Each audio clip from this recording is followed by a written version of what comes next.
So first we're going to do a disassembly.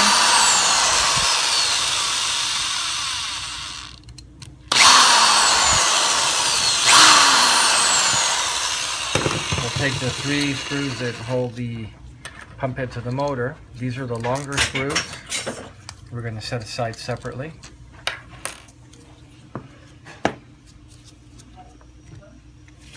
Then we remove the switch housing of the switch assembly.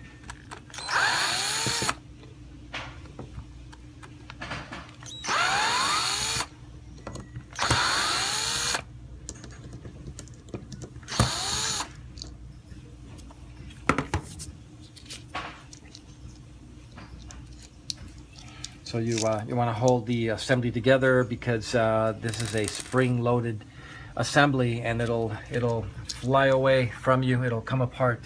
Holding it together with your fingers, you can then rubber band it together so that it stays all in place, all one assembly. Okay. Then we're going to remove the upper housing.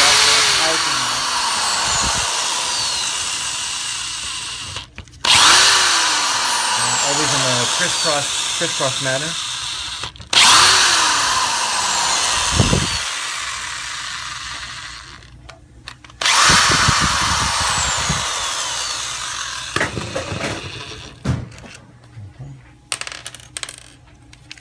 Now these bolts have the lock nut washer and the washer captured, so you're not going to lose these, but you want to keep them aside. You can see that they're shorter. They're shorter than the other bolt that held the pump to the motor together.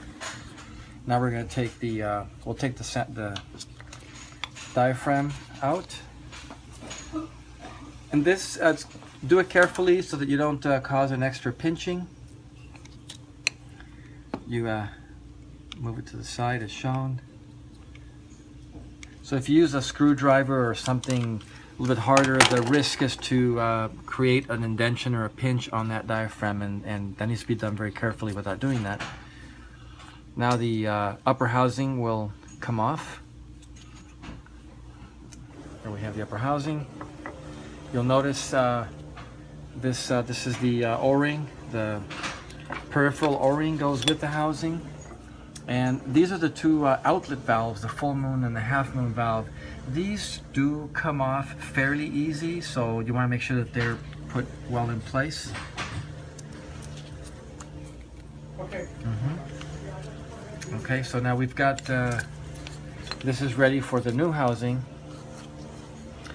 So what you're going to do is that you'll put the peripheral O-ring as such.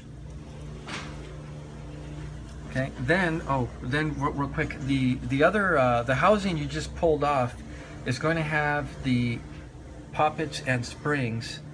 So we want to show you how we take those off and put them back on. What you'll do with the broken housing, you'll pull these springs and poppets out of it. They just snap out of place as such. This is not one single assembly. The poppet actually comes out. The poppet will come out of the spring, so you want to hold them like this. So let's say this is the new housing. What you'll do is you just pull them off as an assembly, and you put them in either of the 3. In this case, can move to either of the 3 here. What you'll do is you'll put them into this little crevice. There's a small holding cross on the bottom that when you push in the poppet and spring, you'll feel it snap into place, and that'll hold them well. So you pull them out. It takes a little bit of force to pull it out. You put it in, you push it in, you feel it click in place, you push it down. Now you have your internal bypass poppets and springs in place in the new housing. You're ready to put the housing on the rest of the pump assembly.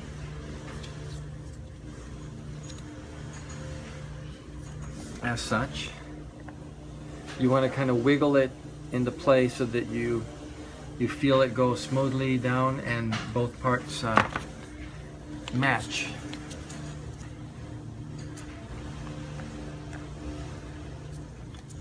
As such, and while you're holding it down with your hand, keeping the 2 parts firmly together, you put the 4 screws that hold this pump assembly together, and we're going to tighten them up in a crisscross manner to 28 to 30 inch-pounds, which this driver is calibrated to.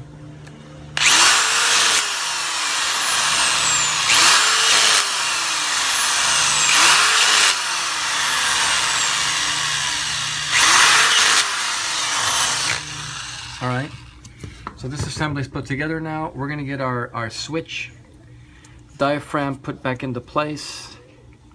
As such, you just press it down, make sure it's in there all the way through, and then your assembly of switch housing, carefully holding the entire thing together. Otherwise, again, the spring load will make the parts come apart. You can put this together as such. Holding it down, you put your 4 screws back on and you tighten those as well in a crisscross manner, and those can just be hand tightened.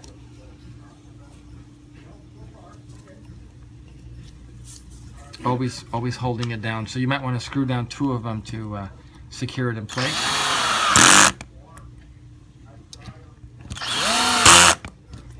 All right, once you have that, you put the other screws on.